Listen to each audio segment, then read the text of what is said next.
dalam 10 tahun terakhir nih, jalur-jalur formal untuk mengkritisi, mengoreksi, atau bahkan mengusulkan kebijakan yang berangkat dari bawah itu kami rasa buntu begitu. Evaluasi kami adalah ya ketika nggak terjadi perubahan banyak di Republik kita gitu kan, boleh jadi karena ya orangnya itu aja gitu. Generasi nggak berganti loh dari reformasi politisi-politisi kita. Bahkan mohon maaf sorry nih hari ini perumusan kebijakan kadang melampaui hierarki perundang-undangan gitu. Itu yang kami lihat nggak bisa dibiarin gitu. Kita gergetannya gitu ya sebagai kabinet bayangan ya. Sebenarnya pengen nampar parlemen juga gitu. Karena parlemen diem aja gitu dikangkangin. Ketika APBN itu digeser tanpa harus persetujuan parlemen gitu kan. Ini ibarat kayak gini ya. Kita lagi ngadepin Thanos, Avenger perlu kumpul gitu. Jadi ini kita ngumpulin Avenger masyarakat sipil gitu kan.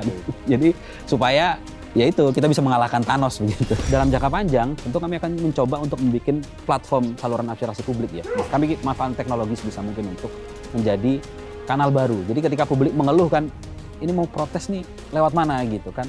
Setidak-tidaknya legitimasi publik itu bisa kita kumpulkan dalam kabinet bayangan ini dan kita desak melalui komunikasi publik.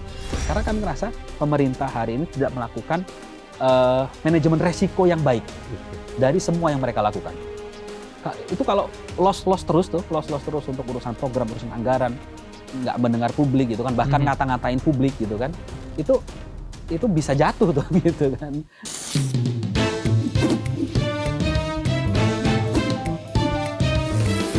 To the point aja.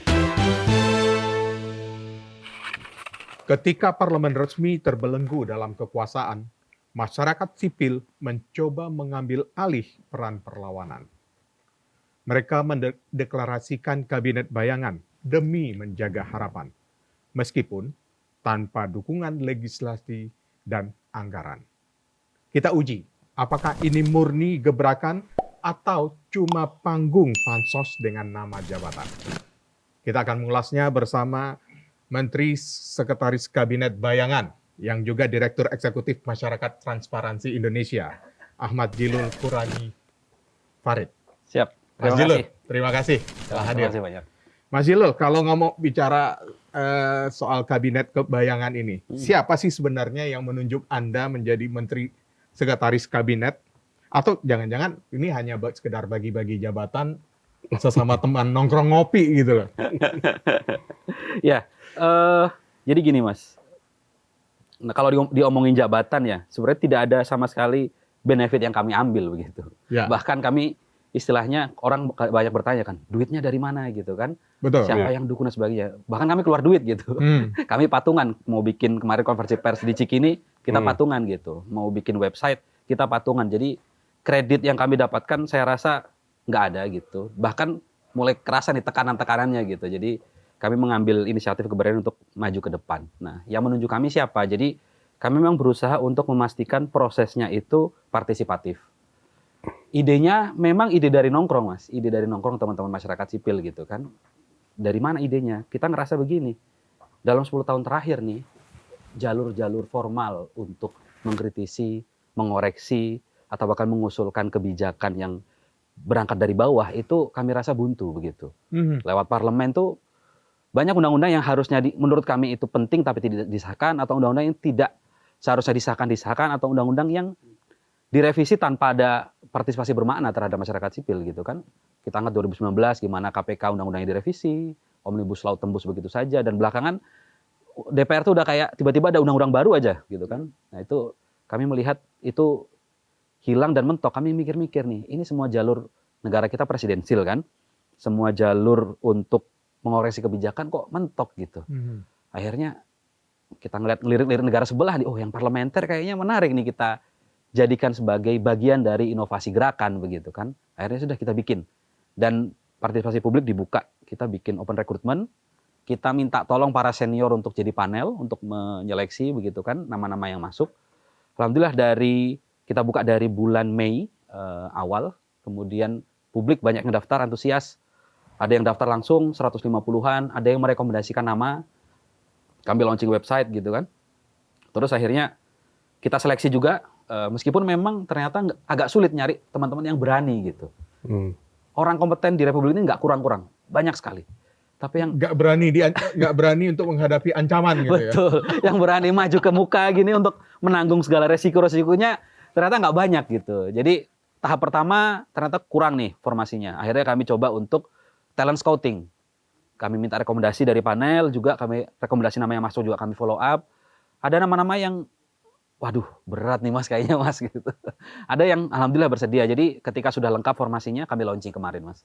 Jumlah kan banyak Mas, Ya. 150-an yang Ya, mendaftar. betul. Kemudian yang mendapatkan rekomendasi publik, Betul. ya pada saat launching website kan juga di publik boleh Ya. memberikan rekomendasi. Ya. Kemudian meminta ya asalkan publik yang memberikan rekomendasi ini juga punya kenal lah, bisa Betul, menghubungkan betul. antara tim panelis dengan Betul, mereka betul, sehingga betul. proses rekrutmennya enak gitu. Mm-mm. Nah, dari 300-an lebih, 350 lebih kandidat. Ya. Kenapa hanya dibuat 15 kabinet sih? Kenapa nggak disamain aja dengan jumlah kabinet pemerintahan yang ada sekarang? Justru kritiknya kan di sana Mas ya. Hari ini kan kita ngelihat ngomongnya efisiensi, Lebih ramping gitu ya. tapi pembentukan kabinetnya sangat inefisien begitu kan. Berapa tambahan gaji dan pasukan birokrat yang harus ditambah dengan adanya banyak kementerian baru, kementerian yang dipecah dan seterusnya. Lembaga baru yang muncul tanpa kajian gitu kan. Kritiknya di situ justru kan. Perkaranya adalah bukan, ini kita bercanda teman-teman nih, bukan bagi-bagi jabatan tapi bagi-bagi kerjaan gitu. Kadang satu menteri bisa di kabinet bayangan bisa handle banyak sekali isu di kementerian yang lain. Betul. Dalam satu sektor gitu. Jadi kita pengen merampikan bahwa sebenarnya menjaga republik ini tetap selama maksudnya adalah menyelesaikan persoalan, nggak harus terlalu gemuk gitu. Jadi hari udah kita ketok awalnya 14 menteri begitu kan. 14, dan dari awal kita rancang 14 kementerian yang itu dirumuskan berdasarkan mana yang paling esensial untuk publik. Kementeriannya begitu.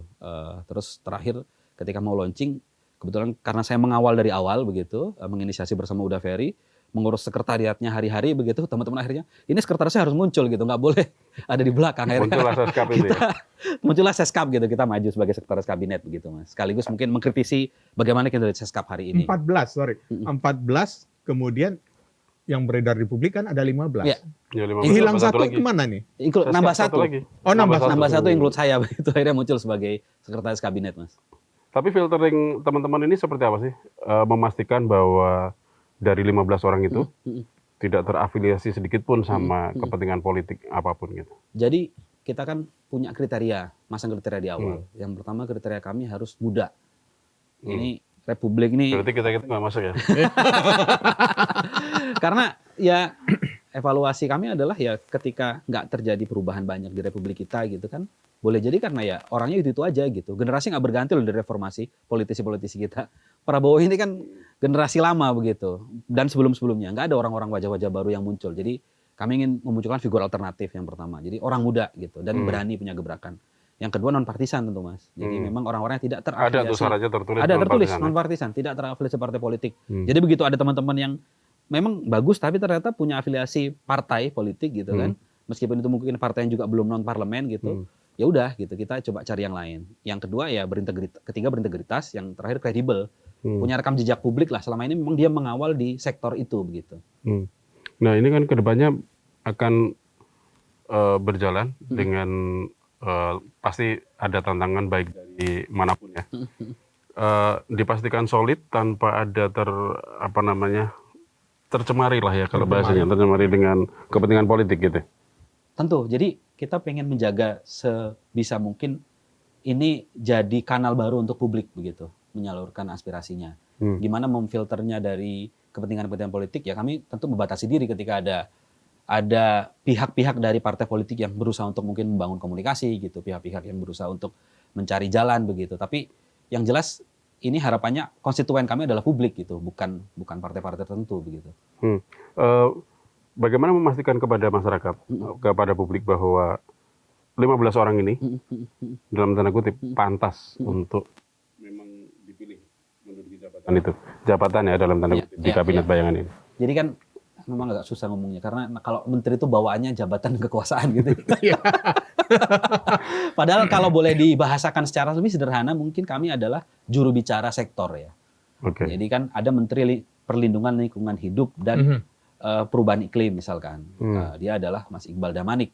Nah, Iqbal Damanik ini kan sudah paling cap yang muncul di dia adalah Wahabi lingkungan begitu waktu debat dengan Ulil Absar Abdallah gitu kan. Betul. Nah, ya itu kredibilitas itu mereka punya rekam jejak publik begitu yang terbuka. Mungkin saya aja nih yang mungkin baru muncul di ruang publik karena memang biasanya mengawal dari belakang, tapi karena tuntutan teman-teman permintaannya, ayo harus muncul sekalian gitu. Jadi agar proses hariannya itu terlihat transparan begitu.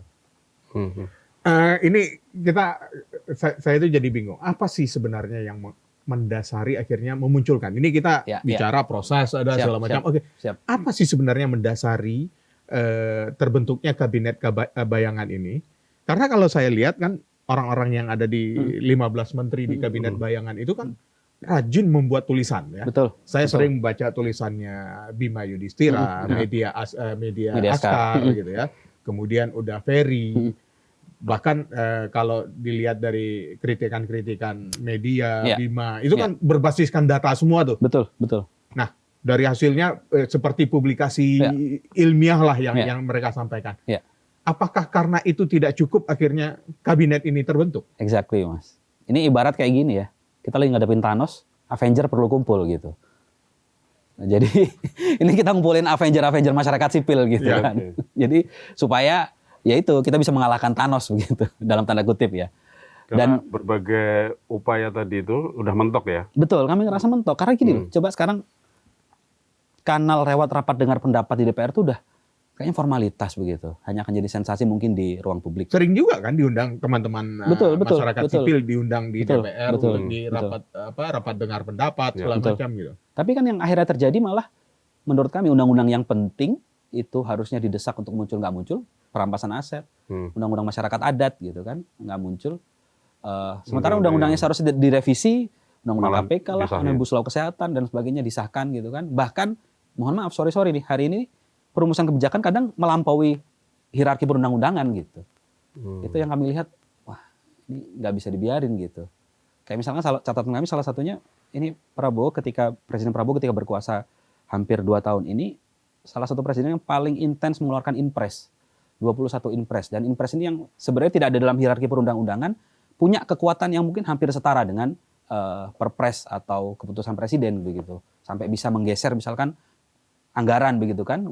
Inpres nomor 1 2025 itu geser 300 triliun lebih tuh di blok untuk disalurkan ke yang lain. Atau misalkan Inpres 17 soal KDMP. Itu juga kaitannya dengan anggaran yang mestinya itu kan lewat parlemen gitu. Parlemennya dikangkangin gitu. Bahkan diam-diam aja tuh kita gergetannya gitu ya sebagai kabinet bayangan ya. Sebenarnya pengen nampar parlemen juga gitu ya. Karena parlemen diam aja gitu dikangkangin ketika APBN itu digeser tanpa harus persetujuan parlemen begitu kan. Dan ini mesti tugasnya parlemen gitu. Itu yang seharusnya terjadi begitu. Apakah ini karena parlemen sudah menjadi satu koalisi yang gemuk sehingga terjadi itu? Nah, bagaimana kemudian kawan-kawan di kabinet bayangan ini? Ya, saya menyebutnya masih kabinet bayangan ya. Karena belum mengarah ke makar karena tidak ada presiden dan wakil presidennya. Betul. Presiden kita masih Prabowo Subianto dan wakilnya Gibran Rakabuming Raka. Ya, presiden dan wakil presidennya masih sama gitu ya. Artinya kita masih di dalam satu negara gitu. Masih dalam satu NKRI. Nah, bagaimana kemudian menyuarakan? Kan sudah membuat tulisan, kritikan. Nah, sekarang apa bentuk suara yang akan disampaikan dalam kabinet bayangan ini? Jadi ini saya agak jawab secara teoritis ya Mas ya. Ada namanya James Holston, dia adalah seorang antropolog politik dari Amerika. Dia tuh nulis buku namanya Insurgent Citizenship. Artinya adalah kurang lebih nih kewarganegaraan pemberontak begitu. Dalam artian begini, ketika sistem itu gagal, tentu perlu dikoreksi. Gitu. Ya, betul. Kadang jalur-jalur formal itu gagal menerjemahkan kepentingan rakyat gitu. Ini ibarat mungkin komputer ya atau perangkat HP atau apapun gitu kan, itu pasti ada sistem pemrogramannya dan kadang kita nemu bug-nya, ada bug-nya gitu. Ada orang-orang IT biasanya nemu bug nih, ini karena sistem tidak bekerja dengan baik maka harus dikoreksi gitu kan. Nah, kami merasa kalau ngutip Holston tadi ada bug-bug dalam bernegara begitu. Harus ada koreksi yang dilakukan entah dari dalam entah dari luar. Masalahnya koreksi nggak terjadi di dalam begitu. Ya sudah, koreksi terjadi di luar. Dan kalau kata Holston tadi, kapasitas atau kualitas demokrasi sebuah negara itu ditentukan dari seberapa negara itu mampu mengoreksi dirinya secara terus-menerus gitu. Jadi ini menurut kami bagian dari upaya koreksi sistem yang kita udah 20 tahun nih Mas. Siklus negara kita tuh 20 tahun itu mengalami koreksi kami melihat kan. Contoh misalkan Orde Lama ke Orde Baru begitu kan. Ini reformasi udah 20 tahun nih. Tapi kita lihat kok nggak ada perubahan. Dan semua amanat reformasi kalau kita list satu-satu nih, otonomi daerah misalkan ya, kemudian pemberantasan korupsi dan seterusnya, itu ternyata, atau militer misalkan contoh, itu nggak boleh ada di ruang-ruang sipil gitu. Ternyata sekarang malah terjadi lagi. Nah, mungkin sudah saatnya kita melakukan koreksi tadi itu, entah dari dalam atau dari luar yang sekarang kami lakukan gitu. Koreksinya dalam bentuk seperti apa, Mas Jilul? Jadi mekanisme bernegara kita kan mentok tadi Mas ya, menurut kami ya, kanal-kanal formalnya mentok. Inisiatif warga itu kami lihat ketika mereka melihat ya kanal formal itu mentok, inisiatif warga untuk mengoreksi dan membuat kanal sendiri itu bukan presiden dalam urusan politik skala global. Kami lihat bahkan kabinet bayangan semacam ini juga dibentuk di negara lain yang bahkan bukan parlementer. Di negara-negara bagian di India, di Kerala, di Goa, di Filipina kami juga lihat, di Taiwan lewat teknologi namanya Gov101 kalau tidak salah, itu muncul inisiatif warga untuk meng-shadowing pejabat-pejabat pemerintahan yang berjalan. Bahkan juga dalam konteks yang lain juga men-shadowing anggaran-anggaran yang tidak tepat begitu. Di-shadowing mana yang seharusnya tepat begitu. Jadi dalam dunia yang flat ini hari ini dengan digital yang luar biasa hari ini, menurut kami koreksi itu nggak bisa hanya terjadi di ruang-ruang formal. Koreksi itu harus muncul juga dari luar supaya itu dilihat ada yang salah gitu. Dan minimal ya setidaknya kami bisa jadi rem gitu. Ketika ada sesuatu yang salah, mereka melihat, pemerintahan melihat, oh ya ini salah gitu. Ini harus dihentikan gitu. Caranya, mekanismenya seperti apa tuh nanti? Apakah benar-benar dari misalnya Menteri Keuangan, Menteri Keuangan Kabinet Bayangan akan membedah kebijakan-kebijakan Menteri Keuangan definitif atau seperti apa? Jadi ada istilahnya kalau main bola ya atau basket itu namanya man to man marking kan, di mana setiap pemain itu akan di backup dihadang oleh pemain yang lain begitu. Itu cara yang paling simpel yang kami lakukan. Jadi setiap menteri tentu kalau ada menteri yang ngawur ngomongnya akan ada menteri dari Kabinet Bayangan akan segera menyambut itu. Itu yang paling simpel. Yang jangka menengah adalah yang kami bangun, tentu kami akan bangun rapor kinerja untuk pemerintah gitu. Yang kami bangun dari komunikasi dengan publik gitu. Kami akan bikin survei, kami akan coba temui berbagai sektor gitu kan. Kami akan dalam waktu dekat kami akan ketemu dengan tokoh bangsa, pakar-pakar hukum gitu. Sesuai sektornya masing-masing. Dalam jangka panjang tentu kami akan mencoba untuk membuat platform saluran aspirasi publik ya. Kami manfaatkan teknologi sebisa mungkin untuk menjadi kanal baru. Jadi ketika publik mengeluh kan, ini mau protes nih lewat mana gitu kan. Setidak-tidaknya legitimasi publik itu bisa kita kumpulkan dalam Kabinet Bayangan ini dan kita desak melalui komunikasi publik. Karena kalau soal raport tadi itu akan seperti apa tuh nantinya? Karena kan kita tahu selama ini lembaga survei juga banyak bikin apalagi setiap laporan tahun pemerintahan mana yang rapor merah, mana rapor hijau gitu kan. Betul. Tentu akan kami breakdown per sektor sesuai dengan kementerian masing-masing yang ada di Kabinet Bayangan dan kami akan nilai begitu. Mana yang deliver dan mana yang tidak begitu. Mana yang seharusnya bahkan dijanjikan, mana yang tidak muncul. Mana yang itu indikator kami sebenarnya kan ada 3 Mas di sini. 1 konstitusional. Apakah ini sesuai dengan amanat konstitusi atau tidak. Yang kedua adalah evidence based, berbasis data atau tidak.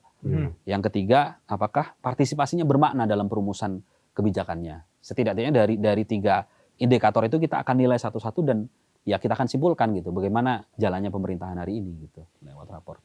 Tadi Mas Jilul sempat menyinggung bahwa apa yang terucap oleh kabinet di pemerintahan negara kita, di pemerintahan Prabowo Subianto. Kemudian ternyata ada yang keliru dan itu teman-teman di Kabinet Bayangan lah yang sesuai dengan bidangnya yang di kementerian yang sama akan memberikan koreksi. Nah, dari nilai-nilai koreksi ini seperti apa penyampaiannya? Apakah setelah salah kemudian nyampaikan koreksi gitu? Kurang lebih begitu. Jadi kita memang ini tadi saya sempat diskusi juga Mas Teguh. Jadi apa yang jadi kelemahan pemerintah hari ini dan itu tidak dijalankan dengan baik dan itu bisa jadi kekuatan kami gitu. Artinya, saya potong maaf. Artinya pada saat nanti di bulan Agustus setiap tanggal 16 Presiden menyampaikan laporan nota keuangan dan rancangan APBN tahun depannya, itu kalian akan langsung, teman-teman ini langsung mengkoreksi juga di saat itu juga. Jadi kan problemnya adalah ketika ini tidak mewakili dan representatif terhadap publik. Mungkin ketika dalam masih proses perencanaan gitu kan, itu ya kami akan melihat bagaimana ini berjalan. Tapi ketika nanti implementasinya begitu, atau bahkan mungkin masih dalam perencanaan tapi mendapatkan penolakan publik yang besar, kami akan menjadi juru bicara dalam urusan itu. Nah, jadi kita lihat nanti bagaimana nih nota keuangan pemerintah nih di tahun depan gitu. Kalau ternyata memang masih, mohon maaf ya, keras kepala di soal MBG, di KDMP, tentu kami akan koreksi gitu. Nah, evidence base-nya tadi selain konstitusi, kemudian ada evidence base. Ya.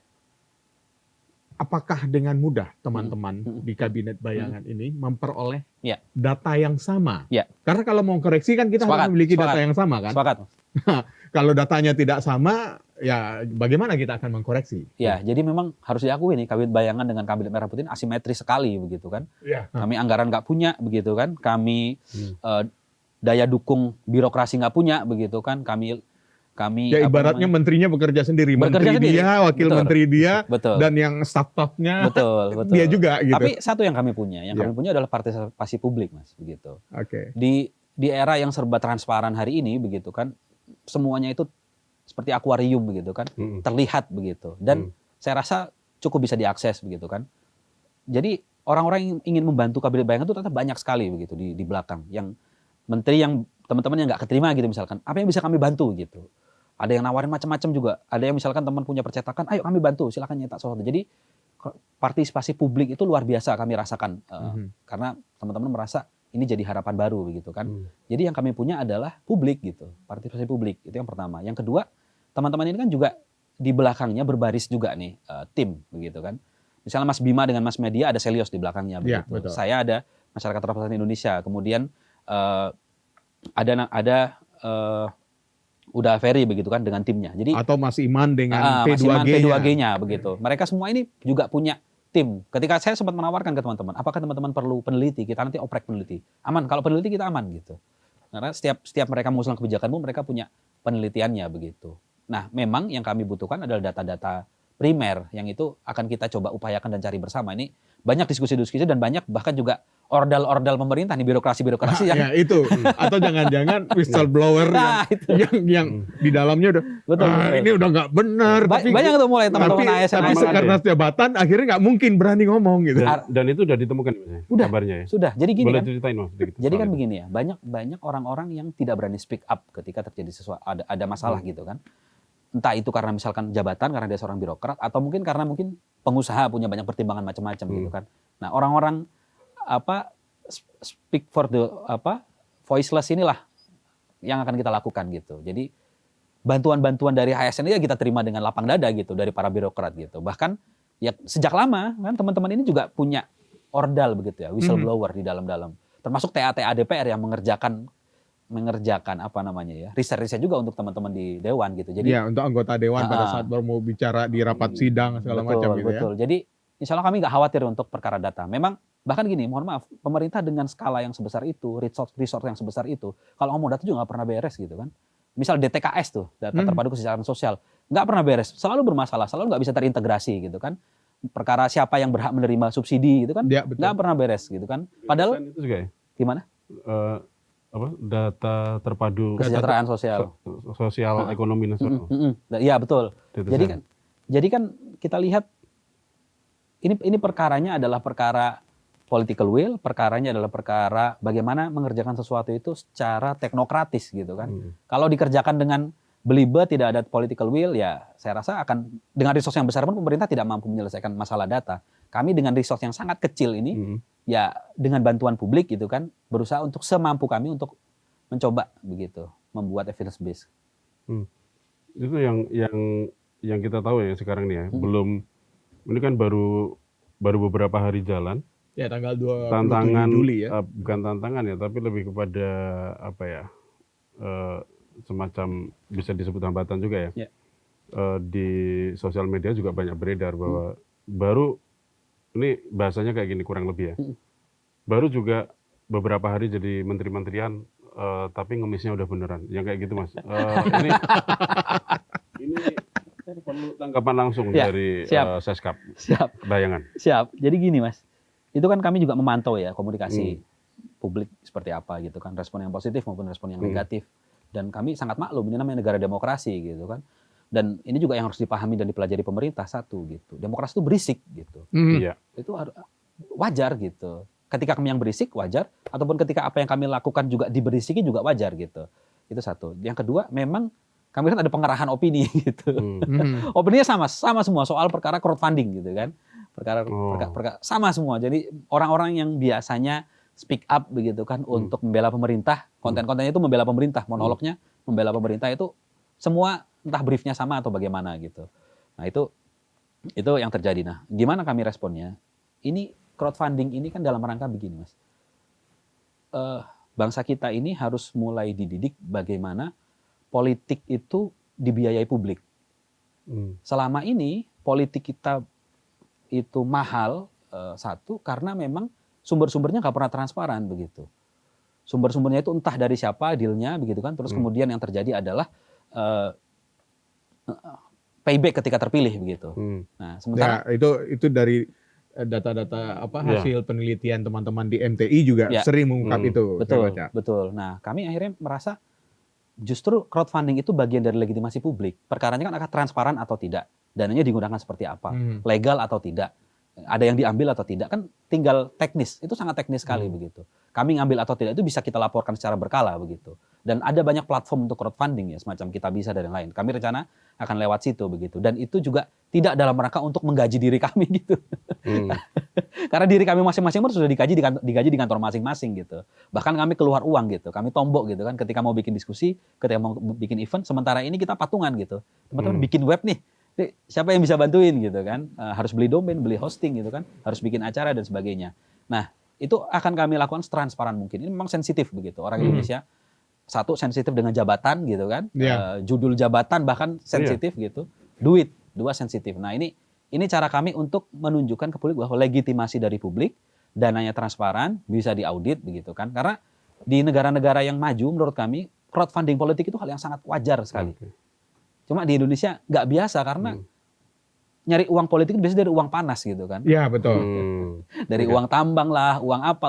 Uang panas masuk ke crowdfunding politik, kemudian uang begitu keluar jadi dingin. Betul. Nah, itu yang kita harapkan nggak terjadi. Dan biasanya kalau crowdfunding politik itu kan di berbagai negara itu dibatasi nominalnya. Dalam rangka untuk membatasi memang jangan sampai uang-uang yang besar nggak tahu juntrungannya itu akan muncul gitu.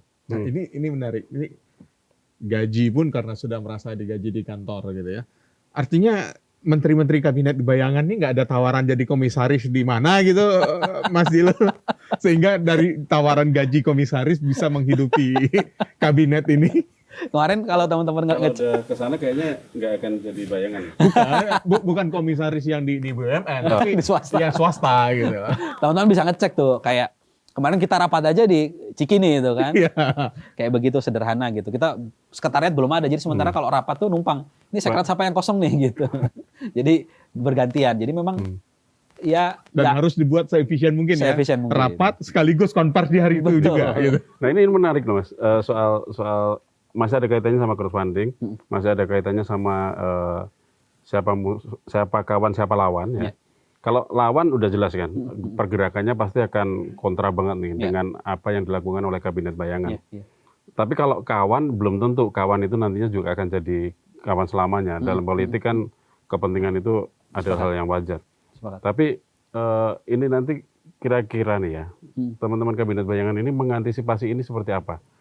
Karena dalam kondisi memerlukan dana gitu kan dalam pergerakan itu pasti akan ada tawaran-tawaran kan. Terus tahu-tahu nanti akan ada sponsor misalnya atau mungkin terus jadinya terafiliasi dengan kekuatan politik yang mana, dan ini kan ini sebenarnya kayaknya merangkul sebagai kawan, tapi ini sebenarnya adalah ancaman buat kabinet bayangan itu sendiri. Menurut Mas Dilo dan antisipasi dari kawan-kawan di kabinet bayangan seperti apa? Ya, dari awal kan kami berusaha untuk memfilter perkara integritas dulu ya dari teman-teman yang masuk ini gitu kan. Memang tidak ada rekam jejak. Satu secara politik dia bukan partai. Yang kedua integritas dalam artian tidak ada masalah-masalah moral, tidak ada masalah-masalah kriminal dan hukum begitu kan, atau masalah-masalah yang terkait dengan uang begitu kan.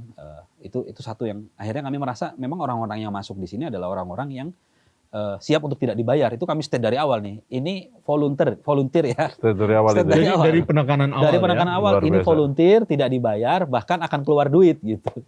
Dan teman-teman, oke lah, yuk kita maju begitu.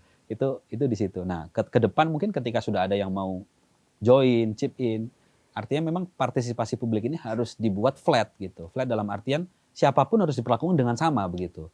Entah itu yang sifatnya tokoh dan bukan tokoh gitu kan. Entah yang dia punya backup dana besar dan bukan besar, itu harus didengarkan dengan cara yang sama. Itu yang berusaha kami bangun begitu ke depan gitu. Jadi makanya kita mau bikin platform supaya ketika publik mengusulkan sesuatu, ingin urun sesuatu begitu, itu terlihat langsung begitu. Misal ada yang mau usul ini, mau bikin ini gitu kan. Ayo kita pantau bareng-bareng gitu. Ya perkaranya transparansi mungkin ke depan cara kami menjaga. Ya. Dan dipastikan tidak ada misalnya ngomongin soal ini, tapi nanti kita akan backup nih biayanya, kayak gitu nggak akan ada ya di kabinet bayangan ini. Wah itu bisa masuk dapat SP barangkali ya. Soalnya kalau ada udah titipan-titipan untuk ngomongin sesuatu, karena kita rapatin bareng-bareng tuh, misal saya mau ngerespon ini nih gitu, gimana teman-teman gitu. Itu kita bicarakan bareng-bareng tuh. Saya melihat ada 3 nama besar di dalam webnya kabinetbayangan.id. Di situ ada Prof. Uceng. Ya, Prof. Zainal Arifin Mokhtar, kemudian juga ada Pak Eri Riana, Ketua KPK, sama Mbak Bibip ya, Bivitri Susanti. Seberapa besar peran mereka setelah kabinet ini terbentuk dan mulai bekerja? Apakah mereka masih tetap mengawasi atau jangan-jangan begitu ada yang tadi seperti ternyata ada nih yang dari crowdfunding, ada titipan dari perusahaan ini gitu, dari korporasi ini, kemudian apakah itu tetap diawasi oleh senior-senior ini? Jadi kan ada pikiran dari teman-teman untuk bahkan mengupgrade panel ini, para senior ini. Jadi kami akan mencari tokoh-tokoh bangsa yang bisa menjadi jangkar moral, satu begitu kan. Yang kedua bisa memantau kami juga begitu. Kami akan rencanakan akan expand nih. Jadi nggak cuma 3 orang ini. Jadi semakin banyak yang melihat, mengawasi, memberikan masukan, tokoh-tokoh bangsa akan semakin baik begitu. Dan memang kita cari juga yang bukan orang politik gitu kan. Jadi bisa jadi 3 ini akan bertambah ke depan, Mas. Jadi kalau ada tokoh bangsa yang ingin menjadi advisor dari kami sangat welcome begitu. Dan secara tidak langsung akan menjadi dewan pengawas mungkin ya, dalam tanda kutip, terhadap kerja teman-teman. Ya ibaratnya yang akan menjawer. Ini kan teman-teman membentuk kabinet bayangan untuk menjawer pemerintah. Kabinet merah putih yang bekerja tidak sesuai atau yang tidak bekerja tidak pro rakyat lah gitu kan ya. Artinya pada saat teman-teman kabinet bayangan bekerja ini tentu saja harus ada orang yang akan menjawer teman-teman, akan memecut teman-teman supaya kalian tuh ya kerjanya benar, jangan mengkritik tapi tanpa ada faktor yang jelas, data yang jelas gitu. Dan kami juga berencana selain ngasih rapor ke pemerintah, kami akan berikan laporan berkara juga ke publik kan. Apa yang sudah kami kerjakan begitu dalam setiap 3 bulan itu kami akan laporkan juga gitu. Laporan pertanggungjawaban. Betul. Nah kemarin pada KPI-nya seperti apa, Mas? KPI-nya kerjanya teman-teman ini nanti? Ini jujur memang masih sangat dibahas, sangat detail sekali dengan teman-teman ya, bareng-bareng, karena mostly adalah orang sibuk gitu. Karena memang bekerja aktif di tempat pekerjaan masing-masing gitu. Betul. Mostly orang sibuk gitu kan. Ada yang bahkan 2 orang itu yang home base-nya nggak di Indonesia gitu kan. Mbak Irma itu di Amerika, kebetulan lagi pulang. Isna itu home base-nya di Belanda, kebetulan lagi pulang gitu. Jadi cara kami sedang membicarakan masing-masing, mendiskusikan ini kira-kira apa target-target per menteri yang harus dicapai ya begitu. Supaya nanti kita bisa evaluasi. Itu satu sedang kami bicarakan. Tapi yang jelas begini, kami itu ada di tengah, Mas. Ke bawah ke rakyat, ke atas ke pemerintah begitu. Kami jadi kanalnya. Nah, kami akhirnya berencanakan buat 2 indikator. Indikator ke rakyat seperti apa gitu. Yang jelas secara outcome ya, kami berharap kami bisa menjadi kanal baru di mana publik itu bisa menyalurkan kegelisahannya gitu, aspirasinya. Lalu ke atas sejauh apa bahasa kami itu tadi, kalau mengutip Holston tadi, daya ganggu. Daya ganggunya. Nah, daya ganggu. Jadi supaya pemerintah ini ibarat ini presiden ya, Prabowo lagi nyetir gitu kan, lagi nyetir sebuah armada besar gitu, atau bis katakanlah dengan penumpang yang di situ gitu. Kalau udah ugal-ugalan tuh ya harus diteriakin gitu. Supirnya nggak bisa gini kan. Ini fiskal kita lagi sempit banget gitu kan. Ini kepastian hukum untuk investasi juga lagi awut-awutan gitu. Nggak bisa diterusin, guys. Itu kami rasa kami akan menjadi ya speaker lah gitu kan untuk memperkuat daya ganggu. Harapannya kalau bisa berhenti begitu dalam artian ugal-ugalan itu ya di stop lah, cari alternatif yang untuk mengurangi meminimalisir ugal-ugalan itu tadi kan ya. Betul. Dan ini kelihatan kok, Mas. Kemarin contoh misalnya tadi ngobrol pidato presiden terakhir itu pakai teks. Sumedang ya. Di Sumedang. Kalau nggak pakai teks, ngomongnya ngawur gitu kan. Dan sambutan publik negatif, sambutan pasar negatif gitu kan. Jadi saya rasa komunikasi publik ini nggak bisa dientengin gitu. Nah, kami memperkuat daya tawar di komunikasi publik ini. Inilah yang akan kami manfaatkan sebisa mungkin, kami eksploitasi sebisa mungkin agar apa? Legitimasi publik itu makin besar supaya pemerintah dengerin gitu. Lewat apa komunikasi publik yang akan disampaikan? Sementara ini kan partner kami adalah teman-teman media nih. Ya. Partner kami adalah teman-teman media. Yang kedua adalah media sosial. Yang ketiga platform masing-masing. Jadi kita akan coba bangun legitimasi lewat satu komunikasi langsung dengan publik gitu kan. Lewat platform digital kita manfaatkan sebisa mungkin. Kita bikin platformnya dalam waktu dekat. Kemudian yang kedua media sosial. Kemudian juga pertemuan-pertemuan. Kita akan bikin nanti Mas. Mungkin menteri ini akan bikin diskusi publik di sini. Teman-teman bisa datang langsung menyampaikan aspirasinya secara langsung. Dari situ Dan kita itu akan terbuka ya. dan itu terbuka dan itu akan kita himpun semua yang masuk gitu kan. Kita olah bareng-bareng dan itu akan menjadi bahan senjata kita semua begitu. Cuma yang jadi pertanyaan ini, tadi ada 2 menterinya ternyata tidak berdomisili di Indonesia. Satu di Amerika, satu di Belanda. Untungnya Presiden Prabowo di waktu di Sumedang pidato pakai teks. Kalau nggak takut teman-teman kabinet bayangan ini ternyata ini londo irengnya gitu.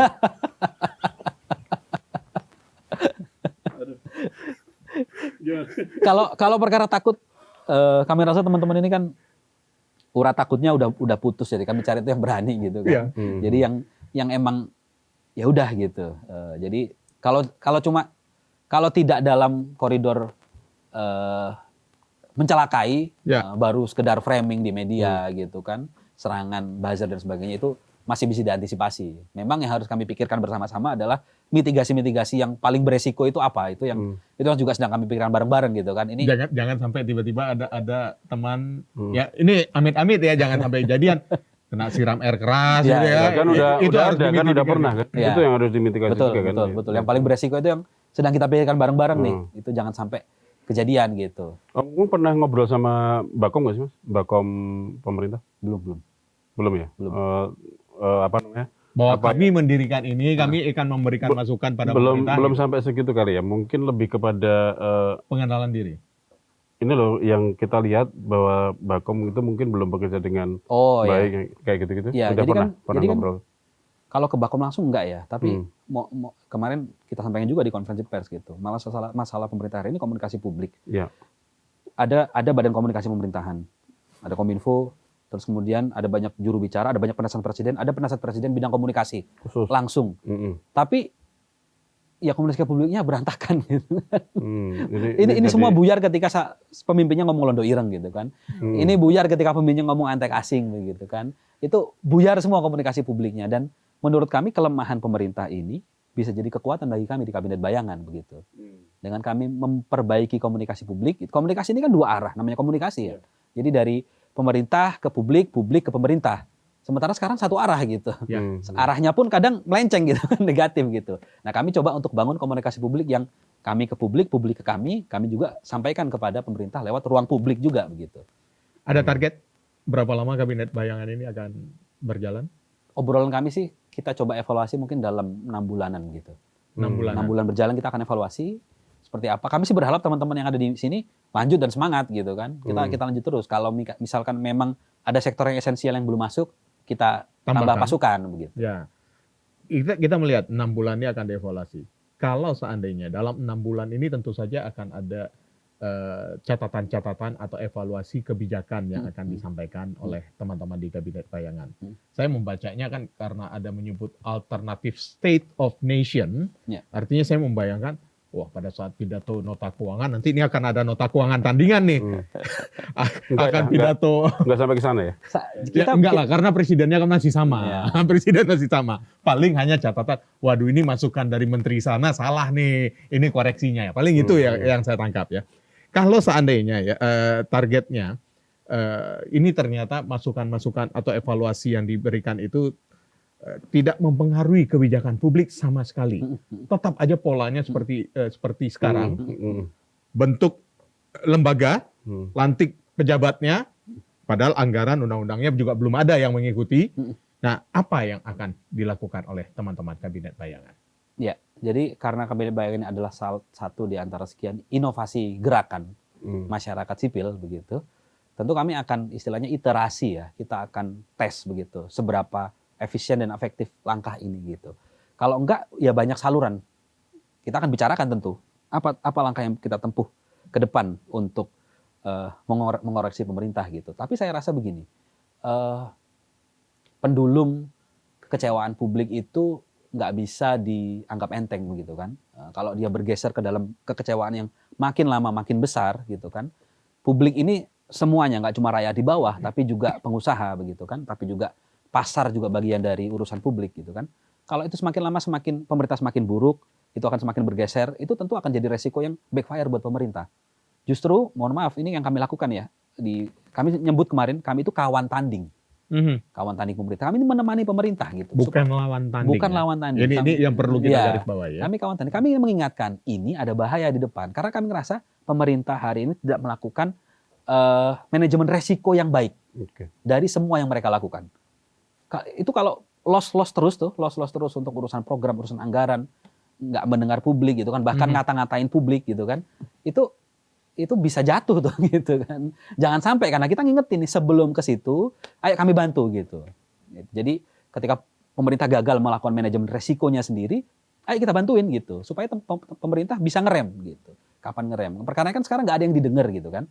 Nah, kami coba dengan cara yang baru, dengan speaker mungkin yang lebih keras gitu kan, dengan barisan yang lebih banyak dan lebih rapi gitu kan. Ibarat ngelawan Thanos nih, Avenger berbaris gitu kan. Ya udah, ayo kita ingatkan pemerintah dengan baik. Artinya gitu. Tidak akan memancing publik untuk turun ke jalan rame-rame bikin kerusuhan gitu ya. Enggak. Oke, terima kasih Mas Jilul telah hadir di Tutup Poin aja. Siap. Sobat Sindo, demokrasi membutuhkan penyeimbang yang sangat berani. Bukan sekedar pemain drama di atas panggung utama, karena rakyat butuh bukti nyata. Saya Ika Kesuma. Saya Teguh Deha. Sampai jumpa.